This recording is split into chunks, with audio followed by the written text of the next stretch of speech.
Welcome back, everybody, to the 12 Days of MyLeague. This is day number 4 of the Rebuild series featuring our Alaska Chill as we enter season number 3. Last episode, we made some pretty big moves, only signing Kawhi Leonard and Victor Oladipo to go along with our young core of James Wiseman, LaMelo Ball, and the addition of Terrence Clark from the draft. No big deal, just small moves like that, if you know what I'm saying. But yeah, this team looks really nice. Not only are we set for the future, but this is a championship contender. We have the chance to win an NBA championship already in this series. Looking at a rotation, it'll be Melo, Oladipo, Clark, Kawhi, and Wiseman as the starters. And then the bench will feature Bull, Josh Okogie, Amar Sia coming in from overseas, along with Rodion's Kurucs and Carson Edwards. Currently, Amari Spellman and Kyle Guy are sort of the odd men out. I don't really know what to do with them, because I don't really want to run a 12-man rotation. So we'll just see how the season goes, see how injuries progress and stuff. So through the start of the season, we are 27-6, simulating to the new year. That is first in the Western Conference. We're playing really good basketball, tied for the best record in the NBA, along with the Brooklyn Nets. So this team is a championship contender. I wasn't lying when I said this team was contending. Looking at the numbers, it looks like everybody's getting the wealth. Wiseman actually leads us in points. Kawhi is only averaging 15.5, which is kind of low. But he's doing his thing defensively. And with all of these hungry shooters around him, it's not the end of the world that he's putting up low numbers. Oladipo and Clark also in that 14 range. Bull, doing nice off the bench. Kyle Guy has gotten some playing time with injuries. He's done pretty well. Okogie solid. Sia solid. Edwards, not terrible. Kurucs, not terrible, considering those two are only getting like 12 minutes a game. Looking at the All-Star rosters, Kawhi Leonard is the only All-Star representing Team Stephen. So he'll be with Stephen Curry facing Team Giannis Antetokounmpo. And our first All-Star in team history, that is, in Mr. Kawhi Leonard. And we've got ourselves a trade, and I really like it. Josh Okogie and Amari Spellman to the Brooklyn Nets, not the Brooklyn Nets, the Memphis Grizzlies for Spencer Dinwiddie and a first-round pick. I was thinking that's for Nets because obviously Spencer's on the Nets. But I don't see myself re-signing Okogie or Spellman. And another player I don't think we're going to re-sign is Rodion's Kurucs. So why not get a draft pick from Sacramento? So we add Dinwiddie, a proven veteran, along with what could be a pretty good first-round pick down the line. And I think those are two nice trades. So the season is officially over. Joel Embiid wins Rookie of the Year. Jalen Johnson, Rookie of the Year. We were considering picking him over Terrence Clark. And Johnson's a very good player, so I'm not surprised to see him doing well. Malik Monk, 6th Man of the Year on the Rockets. Giannis DPOI. Zach Collins, Most Improved. And Jason Kidd, Coach of the Year. We have nobody on All-NBA teams. We do have Kawhi Leonard on the All-Defensive First Team. And then on the All-Defensive Second Team, we got Victor Oladipo. And then we would also get Terrence Clark on the All-Rookie Second Team. So the boys are doing well. I like to see us making the defense and rookie teams. I'd like to see someone on the All-NBA team, but we didn't have any absolute superstar numbers per se. James Wiseman did end up leading us in points with about 18 and 11. Kawhi's numbers did improve throughout the season. LaMelo sort of dropped. He was actually last when it came to scoring for starters, which is a little bit surprising, but at least he's facilitating the ball. Defensively, he's not doing too bad, and he has been efficient as well. And also, we're going into the playoffs without Victor Oladipo for the time being. He has an injury. He should return if we go far, but for right now, he is not going to be the rotation, which does kind of hurt. So that means we'll see guys like Spencer Dinwiddie or Amar Sia starting. Carson Edwards, look at those efficiencies. I understand the man barely played, but those are some really good efficiencies. 45% from 3, 92% from the line. So Dinwiddie will be starting at shooting guard for right now until Oladipo comes back. Going to be running a 9-man rotation. Sorry, Oche. I love you, Rock Chalk Jayhawk, but we can't really play it because you're not good enough. So we're going to be playing the Dallas Mavericks here in round 1. The team that beat us last year, they still have Luka, who's now a 98. They still have Kristaps. They, of course, have Rudy Gobert and Bojan Bogdanovic, who were on the team last season. So simulating, we are doing the playoff simming in times 2 speed because otherwise it would take molasses. And we do win. So we win our first playoff series. Going to be taking on the San Antonio Spurs. They have that Paul George.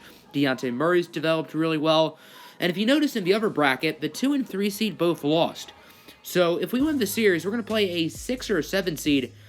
And Oladipo comes back, which is great news. Up 2-1 currently, and we end up winning 5. So we're going to play the Memphis Grizzlies, who are the 7 seed, which is not great, but they have not lost a playoff game yet. They swept the Pelicans in the last round. They swept the Jazz. And this is a series I think we should win. Kyle Guy now out for the year. And we're up 3-1. Things are looking good, right? We just blew a 3-1 lead. And look who we would have played in the finals. The New York Knicks, who don't even look that good. They've added Blake Griffin. That's about it. And the Grizzlies sweep them. The Knicks weren't even good. The only team who beat the Grizzlies in this postseason was us. So we should have had that championship, but we just choked in the conference finals. It is what it is. On to retirements. Got a few players in here, including guys like Marc Gasol, J.J. Barea, P.J. Tucker. Some talented players in here. No more Jimmer. Jimmer Fredette is gone. A bunch of guys down there as well, including Marcus Howard, the dynamic scorer out of Marquette. Dwayne Casey retires, head coach of my Pistons. I like Casey. I just don't like where the team is headed because we have no young future. Anyway, part of this series is every year we are adding an obscure rule. This year we are changing the shot clock to 20 seconds, so the games are going to be a lot more high scoring. We're going to see 150 points being common from teams. A lot more guys putting up high numbers. And here we go, draft lottery. We have the projected 15th pick, and we end up getting 15. And look who gets number 1. It's the Pistons. And this is the class with Imani Bates. If you've never heard of him, he is maybe the second coming of LeBron James. And I say maybe because will he? I don't know. They have him at number 2 behind Patrick Baldwin Jr., who I'm not familiar with. The Pistons, please don't screw this up. I may have to jump on the chill bandwagon if you guys mess up. We're looking at guys in the middle of the first round. I don't see a reason for us to trade up. And there are some good players in the middle of the first round, guys who we could certainly look at. We also have pick number 29, I believe, if I'm not mistaken, which is our own draft pick, and obviously the pick from the Kings and Barodian's Kuruks deal. So there are some good players we could pick here in the mid and late first round. So with the 15th pick, we are going with Sincere Harris out of high school. We have Lang Whitaker saying he was a joy to watch at high school. I don't think that's correct grammar, but just looking at that smile, I don't think we should be expecting good grammar.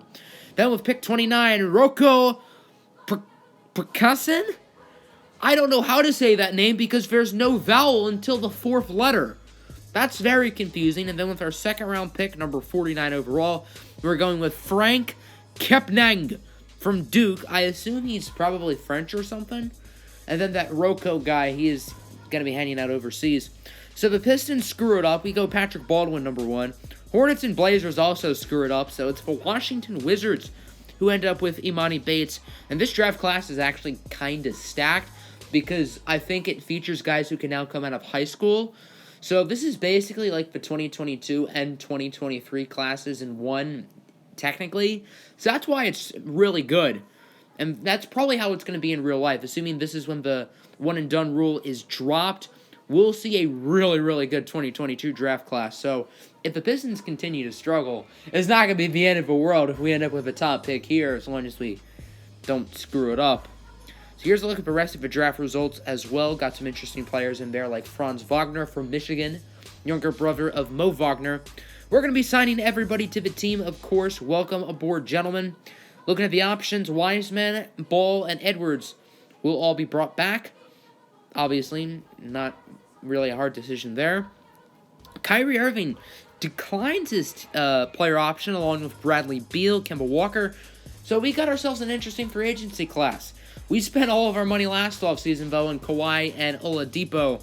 So it might be a little bit more challenging to get big-name free agents. We're going to be giving the qualifying offers for Ochai Agbaji and Kyle Guy. And the free agency class is actually really good. Got some phenomenal restricted players like Luka Doncic, Trae Young, DeAndre Ayton, Jaren Jackson, Marvin Bagley.